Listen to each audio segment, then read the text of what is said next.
kind of don't know what to say right now. You know, I'm having one of those moments where you are the person that peps up everybody, that motivates everybody, but now you're going through a situation, and it's kind of this internal guilt that you feel like your job, your duty is to make everybody happy, to see the light in everybody's dark storm, and then you kind of like get into a situation where you just want to kind of break down. I mean, honestly, I do use my own methods, philosophies, everything on myself. You know, reframing is probably the most powerful thing I've ever experienced in my entire life.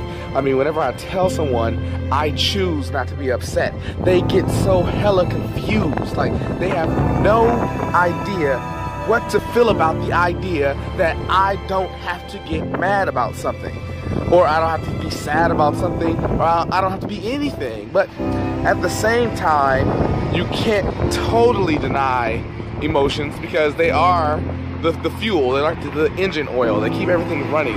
Or they could even be the gasoline, you know? But they have to go somewhere, and you have to do something with them.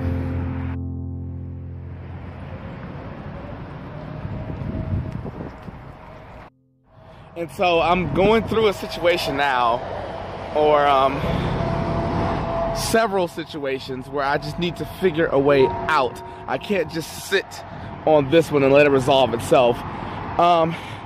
And it's a lot. I mean, today was a very, I guess, back and forth, up and down kind of day, where you have the good and the bad mixed in, and it's bittersweet, but it's not an alcoholic beverage, you know? So, I mean, it was one of those days. And it wasn't even confusing. Like, I mean, I'm just in a weird spot. I'm in a strange spot.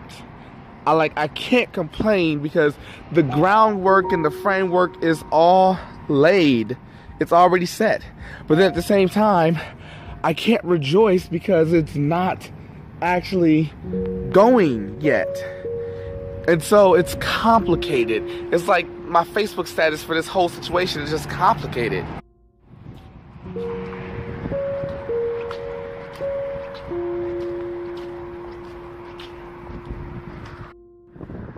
Now, I do know for a fact that this will happen, because this has to happen, because there's nothing else for it to do. I mean, there's too much put into place that there's no other course of action that can occur to take it off its trajectory. And I'm okay with that, because to me, that even means that if I don't do it, someone is going to. It's been put out into the atmosphere. It's been started. There's been a spark ignited. There's a fire burning right now. There's people who are interested, people who are waiting to see what I do with this. And so I'm having a moment where I'm facing one of the strongest principles that I just recently discovered, that I know impacts almost everyone who's stuck. Anyone who's ever stuck goes against this one powerful principle. And I was gonna do a whole video on it, but I decided to like keep it on the hush for a minute. But I mean, I'm just gonna put it out there as a teaser. It was gonna be entitled, or it is entitled, Your Biggest Foe.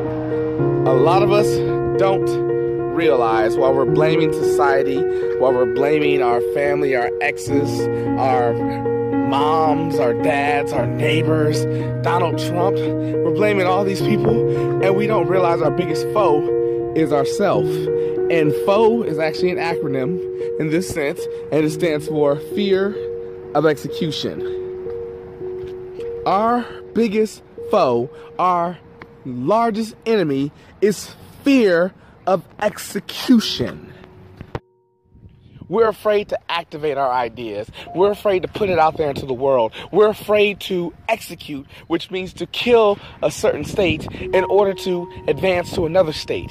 We are afraid of the change. Why? Because if you go from a comfort zone to a successful zone, then that means that your comfort zone has to die. And if your comfort zone dies, that means you can't sit around and just watch Netflix all day. That means you can't just go to all the ball games and all the concerts in the beginning stages because it's going to be some work. And we are afraid of giving up our comforts, which are illusions anyway. Because if you're not successful, they're not going to last.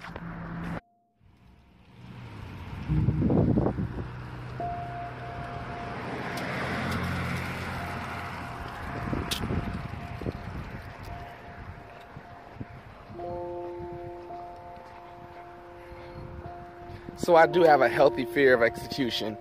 And it's not for the comfort zone, though. It's just not even for rejection, because I don't really believe in rejection. It's just in a space where I don't know, really. I know that means I definitely have to talk to somebody to figure out what it is, to have them coach it out of me to get to the bottom of it. But this is going to happen, with me or without me, because it has to.